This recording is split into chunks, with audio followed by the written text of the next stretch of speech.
आज मैं आपको बताऊंगी कि आप कनाडा का वीज़ा खुद से कैसे अप्लाई कर सकते हैं। तो उसके लिए आप इस वेबसाइट पर I will tell you quick way how to get electronic version of your Emirates ID. First, download IC. अस्सलाम वालेकुम जी, कैसे हैं आप सब लोग? इंशाल्लाह ठीक होंगे और मेरी दुआ है कि अल्लाह आप सब लोगों को हमेशा खुश रखे। मैं हूँ जी शायद सामिर आपके साथ और इस वीडियो में बात करेंगे ओवरस्टे फ़ाइन के बारे में। ओवरस्टे फ़ाइन जी, ओवरस्टे आप लोग होते कैसे हैं? आप लोग डेफिनेटली अपने अपने कंट्री से आते हैं, विज़िट वीज़े पे आते हैं, डायरेक्ट एम्प्लॉयमेंट वीज़े पे आते हैं, आ जाते हैं, ठीक है, यहाँ आपके वीज़े लगते हैं एनी हाउ। लेकिन जब आप अपना वीज़ा, अगर आपका वीज़ा ख़त्म हो जाता है, आप अपना वीज़ा नहीं लगवाते तो आप लोग ओवरस्टे हो जाते हैं। कुछ लोग होते हैं जो विज़िट वीज़े पे आए होते हैं, दोबारा रीन्यू नहीं करवाते तो वो लोग ओवरस्टे हो जाते हैं। या कुछ जो होते हैं जो जॉब कर रहे होते हैं या जिनकी जॉब ख़त्म हुई होती है वो दोबारा वीज़ा रीन्यू नहीं करवाते या नहीं करवा सकते, बहुत सारी रीज़न्स हो सकती हैं, तो ओवरस्टे हो जाते हैं। कुछ लोग जो हैं, बहुत सारे लोग जो आते हैं, उनका प्रॉब्लम ये होता है कि वो जॉब करने के लिए यहाँ पर आते हैं, विज़िट वीज़े पर आते हैं, दूसरी कंपनियाँ उन्हें जो जॉब देती हैं बोलती हैं ठीक है हम आपको रखते हैं, आप 1-2 महीने काम करें, फिर वो ओवरस्टे होने लगते तो वो कहते हैं कोई बात नहीं, हम आपका वीज़ा निकालेंगे, आप लोग इसी तरह काम करते रहें। तो इस तरह कंपनी का तो काम करवाती रहती है, लेकिन ओवरस्टे आप लोग हो जाते हैं। आप लोग ओवरस्टे हो जाते हैं और आप पर जो लोग विज़िट वीज़े पर ओवरस्टे होते हैं उन पर एक दिन का 100 दिरहम का फ़ाइन आता है। तो इस तरह आपका फ़ाइन बहुत ज़्यादा हो जाता है। एक चीज़, दूसरी बात मैं आपको ये भी बताऊंगी कि यूएई में विज़िट वीज़े पर काम करना बिल्कुल भी अलाउ नहीं है। जो लोग विज़िट वीज़े पर काम करते हैं, बहुत यूएई लॉ की वायलेशन है और इसका जो है आप पर फ़ाइन तो खैर क्या आएगा, आप पर लाइफ टाइम आप लोगों पर बैन लग जाता है। अगर आप लोग विज़िट वीज़े पर काम करते हुए पकड़े जाते हैं तो आपको सीधा जेल में लेके जाया जाता है, आप लोग जेल में रहते हो और वहीं से आपको डिपोर्ट कर दिया जाता है, आप फिर कभी भी यूएई में नहीं आ सकते। तो ऐसा रिस्क मत लिया करें। जो कंपनी आपको कहती हैं कि आप विज़िट वीज़े पे काम कर लें, कुछ भी नहीं होता, ऐसा होता है, आप ऐसा बिल्कुल भी मत किया करें। ये सिर्फ़ और सिर्फ आपके लिए बहुत ज़्यादा रिस्की होता है। कंपनी को 50,000 दिरहम का फ़ाइन आता है, लेकिन आपकी पूरी लाइफ आप तो फिर यूएई में आ नहीं सकते कभी भी, ऐसा होता है। क्योंकि बहुत सारे लोग बेचारे ऐसे आते हैं, विज़िट वीज़े पे बोला था हमने विज़िट वीज़े पे इतने टाइम से काम करें, कंपनी हमें कोई सैलरी नहीं दे रही, हम लोग ओवरस्टे हो चुके हैं, अब हम क्या करें? अब हम केस कर सकते हैं? आप कुछ भी नहीं कर सकते क्योंकि गलत आपने किया है। जब आप लोग अलाउ हो ही नहीं विज़िट वीज़े पे काम करने के तो मत किया करें।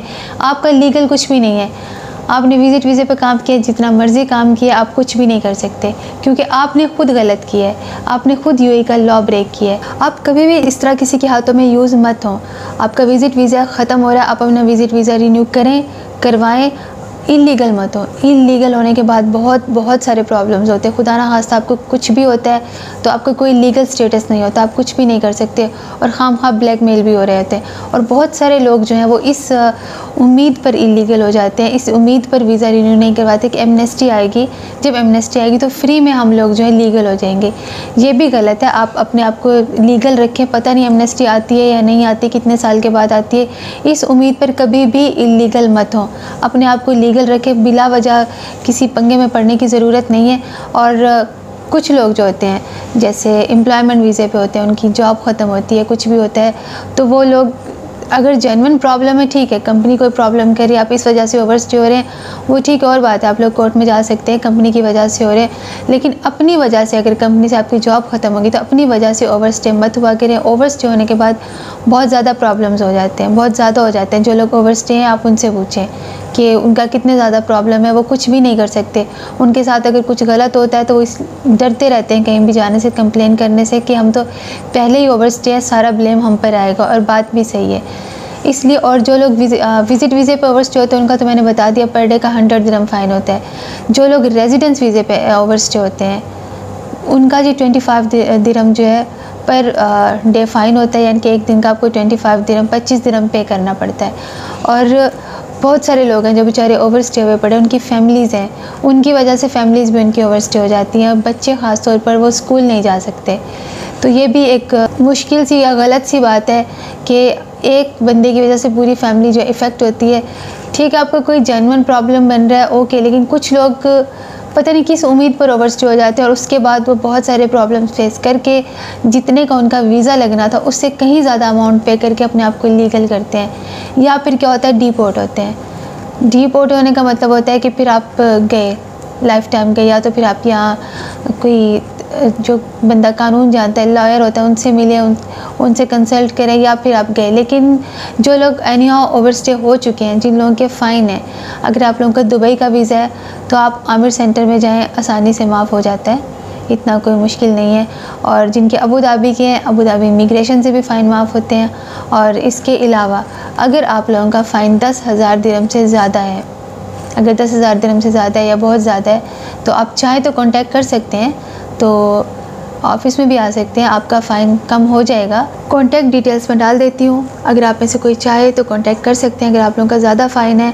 और इसके अलावा अगर आप लोग ब्लैक लिस्ट हुए हैं फ़ाइन की वजह से, या इस किस्म का आपका कोई भी प्रॉब्लम हुआ है, या ब्लैक लिस्ट हुआ है, या पे अब्सकॉन्डिंग लगी हुई है, आपका कुछ भी ऐसा इशू है, तो आप लोग कांटेक्ट कर सकते हैं। जितना हो सकेगा डेफ़िनेटली मैं आप लोगों की हेल्प करूँगी। और डेफ़िनेटली है भी सही PRO हैं, वो करवाते हैं डेफ़िनेटली भी इमिग्रेशन में जिनका काम होता है, वो लोग, उन्हें पता होता है कि किस तरह कौन से लीगल तरीके हैं, किस तरह से आपके फ़ाइन कम हो सकते हैं, ख़त्म हो सकते हैं।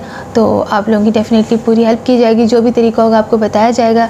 आप में से अगर कोई कांटेक्ट करना चाहता है तो डिटेल से कर सकते हैं। और दूसरी बात मैं आपको ये भी बताऊंगी, जो लोग ब्लैक लिस्ट हो गए हैं या जो लोग किसी भी वजह से ब्लैक लिस्ट हुए हैं, चाहे अगर जो लोग यहाँ पर हैं और वो ब्लैक लिस्ट हुए हैं या उनको कोई प्रॉब्लम है, तो ऐसा नहीं है कि बिल्कुल सब ख़त्म हो गया, वो लोग लीगल हो सकते हैं। आप लोग चाहें तो लॉयर से कांटेक्ट करें, कुछ भी करें, क्योंकि कुछ ना कुछ तरीका होता है। पहली बात तो बंदा ऐसा काम ही ना करे जिसकी वजह से ब्लैक लिस्ट होना पड़े। और अगर जाने अनजाने में कुछ ऐसा हो गया है तो ऐसा नहीं होता कि अब चीज़ें ख़त्म हो गई हैं, अब कुछ भी नहीं हो सकता, सब कुछ हो सकता है। आप लोग लीगल तरीके से चलें, सही तरीके से चलें, हर चीज़ का सलूशन होता है, हर चीज़ का, यानी कि कानून ने हर चीज़ के लिए सलूशन रखा हुआ है, हर चीज़ का सलूशन है। जो लोग यहाँ पर हैं उनके लिए तो 99.99% चांसेस है कि वो लोग लीगल हो सकते हैं। जो लोग अपने अपने कंट्रीज़ में हैं तो वो लोग भी लीगल हो सकते हैं। उनका अगर कोई यहाँ पे रिलेटिव है या कोई फ्रेंड वगैरह है तो यहाँ के लॉयर से मशवरा कर सकते हैं, क्योंकि बहुत सारे लोग मैंने देखे जो लीगल हो जाते हैं। बात क्या होती है कि आप लोगों को पता नहीं होता कि हम कैसे लीगल हो सकते हैं, हमारा कोई प्रॉब्लम है तो ये सॉल्व भी हो सकता है, क्योंकि प्रॉब्लम होता है तो उसका सलूशन ज़रूर होता है, ये बात तो है। तो अगर आपका ऐसा कोई प्रॉब्लम है, कोई भी इशू है, तो आप लोग डेफ़िनेटली उसका सलूशन है, आप लोग कर सकते हैं।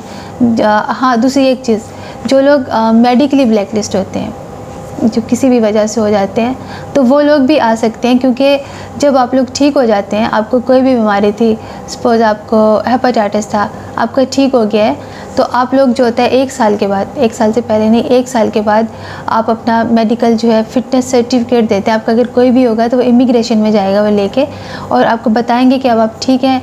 तो यहाँ आने के बाद आपके टेस्ट होंगे, वीज़ा मिल जाता है, क्योंकि इस तरह बहुत सारे लोग आए हैं। आपको प्रूफ करना पड़ता है कि अब आप मेडिकली फ़िट हैं, अब आपको वो बीमारी नहीं है। आप तो इस बेस पे आप लोग आ सकते हैं, क्योंकि बहुत सारे लोग ये सोचते हैं कि अब हम बीमारी की वजह से ब्लैक लिस्ट हो गए, हमें कुछ हुआ था, हम आ नहीं सकते। ऐसा नहीं होता। अगर आपको कोई बीमारी या कुछ भी है, आप उसकी वजह से गए और आप ठीक हो गए हैं, तो आप बिल्कुल आ सकते हैं।